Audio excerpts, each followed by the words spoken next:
అబ్బా కుర్చీ కోసము కేసీరావు ఖండాల్లో నీళ్లు తిరుగుతున్నాయి. కేటీరాములు గుండెల్లో రైళ్లు పరిగెడుతున్నాయి. ఇక మరి అభిషమయ్య చేతులు వణుకుతున్నాయి. కవితమ్మ ఓ అమ్మ ఇక ఆమెకేమైందో ఏం కథో కానీ మొత్తమే చెవులలో దిమ్మేసేసి అయిందటనురా. ఇక మరి ఏం చేయాలి?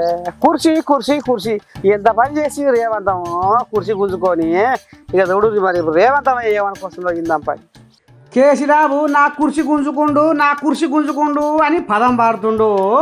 నేను కుర్చీ గుంజుకొని సైకల్ ముక్కలు పెట్టుకొని కూర్చున్నానులా ఓ జనాలు కాళ్లకు గిరికలు కట్టుకొని బయట దేశము దావోసుకు పోయి 40,000 కోట్ల పెట్టుబడులు పట్టుకొచ్చిన మహాలక్ష్మి పేర ఆడోళ్లకు ఉచిత ప్రయాణం చేపిస్తే చేయుత పేరు మీద రాజీవ్ ఆరోగ్యశ్రీని 10 లక్షలకు పెంచితే గృహజ్యోతి పేరు మీద 200 యూనిట్ల ఉచిత కరెంట్ ఇస్తే ఇందిరమ్మ ఇండ్ల పేరుతోటి ఇంటి నిర్మాణానికి 5 లక్షల సాయం చేస్తుంటిని.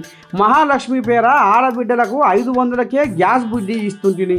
మహిళలకు వడ్డీ లేని రుణాలు ఇస్తుంటిని. ధరణి పోర్టలు ప్రక్షాళన చేపడితే 11,062 పోస్టులతో మెగా డిఎస్సి చేస్తే ఆర్టీసీ ఉద్యోగులకు 21% ఫిట్మెంట్ ఇస్తుంటిని. 563 పోస్టులతో గ్రూప్ 1 చేస్తుంది. నేను ఏం చేయలేదు ఆనంద నీ అన్యారం పాడువాడ జీవో 317 46 పైన కేబినెట్ సబ్ కమిటీ చేస్తుంది. కులాల వారీగా 16 కార్పొరేషన్లు ఏర్పాటు చేస్తుంది. టీఎస్ నుంచి టీజీకి వాహన రిజిస్ట్రేషన్ మార్చి 23,030 ఉద్యోగాలు భర్తీ చేసి నేను కుర్చీ మీద కూర్చొని ఈ పనులు చేసినా అని చెప్పుకొస్తుండ్రులా. ఏమంట రేవంతన్నా నిజమేనా అనే? కేసీఆర్, కేటీఆర్, హరీష్ రావు, కవితమ్మ అంటారు రేవంత్ రెడ్డిని ఓడగొట్టాలి, కాంగ్రెస్ను పడగొట్టాలి. నేను అడగదలుచుకున్న మా అక్కలు ఏం పాపం చేసిన అక్క? నేను ఎవరిదాన్ని ఆస్తి గుంజుకున్నానా? ఎవరన్నా తల్లలు ఏమన్నా పెట్టుకుంటే నేను గుచ్చుక తిన్నానా? పోని వాళ్ళ ఏమన్నా ఫామ్ హౌస్ నేనేమన్నా గుట్ట భూమి అడిగినా? లేకపోతే వాళ్ళు దోసుకున్న సొమ్ములు ఏమన్నా వాటా అడిగినా? ఆయనకున్న జన్వాడలు ఉన్న ఫామ్ హౌస్లు ఏమన్నా 2 రూమ్లు ఏమని అడిగినా? నేను ఏం చేసినా ఆడబిడ్డల్ని బలోపేతం చేద్దామని చూసిన. ఆర్టీసీ బస్సులో ఉచిత ప్రయాణం ఇచ్చిన, ఆరోగ్యశ్రీలో 10 లక్షలు ఇచ్చిన, సిలిండర్ 500కి ఇచ్చిన, 200 యూనిట్లు ఉచితంగా కరెంట్ ఇచ్చిన, ఇల్లు కట్టుకోనికే ఇందిరమ్మ 5 లక్షల రూపాయలు ఇచ్చిన.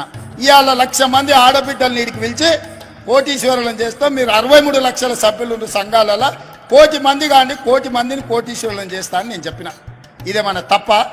ఇదేమన్నా మోసమా? ఇదెవరికన్నా అన్యాయమా? కేసీఆర్ ఉన్నంతకాలం ఆయన బిడ్డ తప్ప ఎవరు నన్ను చూసిండా? బతుకమ్మ ఆడితే ఆమెనే ఆడాలి, ఎంపీ కావాలంటే ఆమెనే కావాలి, ఎమ్మెల్సీ కావాలంటే ఆమెనే కావాలి. ఇక ఏది ఉన్నా ఆయన బిడ్డ తప్ప ఇంకోరు బిడ్డల దిక్కు చూసిండా?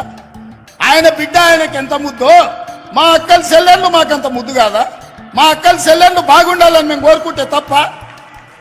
మీ సోదరుడుగా వ్యవసాయ కుటుంబం నుంచి వచ్చిన నేను నల్లమల్ల అడవుల నుంచి అచ్చంపేట నుంచి హైదరాబాద్ వరకు వచ్చి ఇవాళ ఒక వ్యవసాయం చేసుకునే పిల్లగా కుటుంబం నుంచి వచ్చినోని నేను ఈ రాష్ట్ర ముఖ్యమంత్రి అయితే ఇక ఈ రకంగా నేను ఏం పాపం చేసినా కేసీరావు కుర్చీని నేను గుంజుకున్నానా?